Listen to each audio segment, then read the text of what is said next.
I would say my most memorable show would be playing with the New Millennium Orchestra at Millennium Park in Chicago, which is like Chicago's most premier venue. And I think it kind of I think the reason it's so memorable is not only because I got to play with an absolutely lovely orchestra that made me feel so untalented in comparison, but also because it was almost like I grew up in Chicago and everything I had ever done had been in Chicago, and I felt like I beat the level of the video game or something. Like I was just like, now I can move away.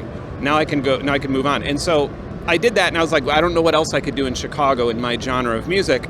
And so then I bought a house in the woods in Georgia. And so I feel like that one was big because it really just branched things into a different direction, because it was such a big production, and it was obviously playing with an orchestra is like the most humbling thing you can ever do as a musician, like hearing orchestral musicians playing your music and being in the center of it. I had the chills for an hour. And so I guess that would probably be it. I can't think of a better one. Or Adler Planetarium in Chicago. There's one year where I was just like, wow, I'm humbled by all the Chicago love, and I guess I should leave now. So yeah. Reimer Kettle. Kettle is probably, one of the most fun people I've ever toured with. CFAX Acid Crew, Andy Jenkinson, Square Pusher's little brother. He was incredibly fun to tour with. Touring with Dillinger Escape Plan. That was probably for anybody familiar with Dillinger Escape Plan, they are one of the loudest, most I guess it's jazz math rock. I'm not sure what you'd call it, but a lot of screaming, a lot of just a lot of rah rah rah with craziness. And I had no idea what they sounded like. I just got hired on a tour with like a decently big band. And when I looked into it, I was like, oh, I'm going to get killed. Like the audience is just going to destroy me and, carry me away in a mosh pit, and they'll never see me again. But, man, I've never seen stage presence like they had. I remember the first night I was like super nervous seeing them play, and I played like the second night on the tour, and it was a long tour. And by the end of the tour, every show I was on the side of the stage, because they ran, they jumped off things, and they played impossible time signatures perfectly every single night. And to this day, it's the best rock show I've ever seen in my life. And I'm gutted that they've retired, but I understand why they did. They all have they all have lifelong injuries from their insane performance. And yeah, that would probably be the most unexpectedly amazing. Ooh, my favorite sound changes all the time. I am a sound collector. I would say one that I am currently obsessed with and that I might have to put a lot of money into. Over here, there's a metronome company, and they have all the metronomes, 100 and some metronomes on display all at once. And I'm kind of annoyed by it.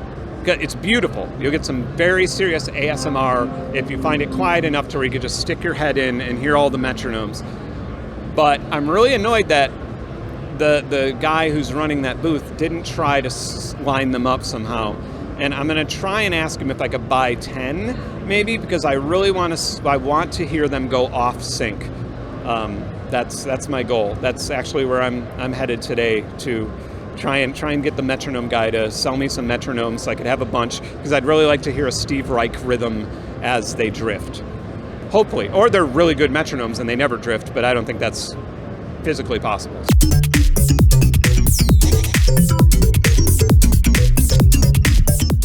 The funniest and most humorous sound, I was one time walking through a flock of sheep, and there's just a massive flock of sheep, and there's a lot of baying going, which is pretty humorous, because sheep have very similar throat structures to humans.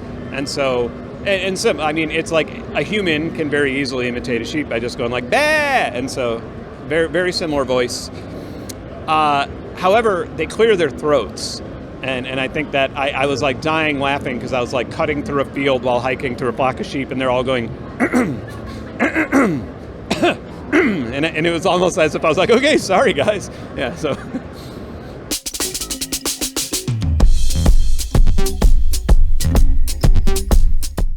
Sounds under ice are really weird. I don't really understand the physics of what's happening.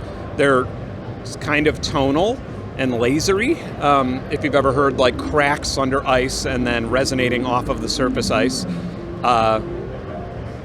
Even squeaks of ice, they get really odd. There's a lot of weird sounds.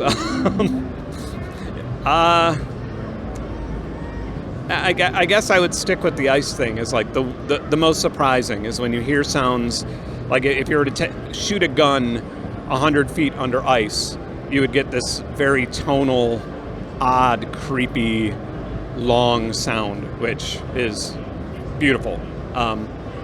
Also, I guess if you think about it, it's weird that if you spin like I guess if you take like a tube off of a vacuum cleaner and spin it, it falls into fundamental frequencies, and it'll tune. If you hold a tuner up to it, it'll be just perfect. That's kind of a weird. I guess when you think about weird, it's weird that nature tunes everything to the Pythagorean or Pythagorean scale. So yeah.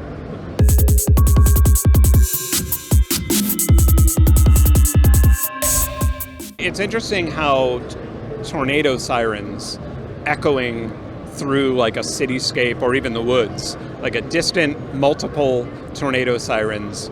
It's funny because you immediately feel uncomfortable and scared a little bit, or you just feel on alert. And the irony is that they're supposed to do that. They're doing their job. You're supposed to be like, oh, I'm in trouble. I hear this siren. And so it's kind of cool how we got conditioned to be scared of that, like, siren. It either means a nuclear bomb's coming or a very bad weather event's going to happen. And yeah, I suppose that's probably the scariest I could think of. I just love how creepy it is. Or room tone. Room tone in an office alone. That's creepy.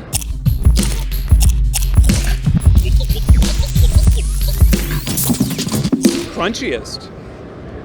I'm going back to ice, standing on ice. If you get ice in like negative 40 Fahrenheit, like if you have a polar vortex event in Chicago or something and you stand on thin ice, that's about as crunchy as you can possibly get. I think I have a song called Winter Map where I sampled that, and you hear a lot of that being turned into like percussive elements.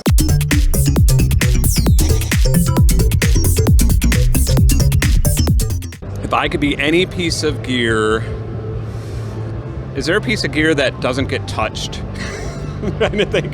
If I could be any piece of gear, I would be a small DA converter that goes like behind a rack somewhere or something, or maybe a MIDI man, like because it just sits under your desk alone in the dark and it never gets touched.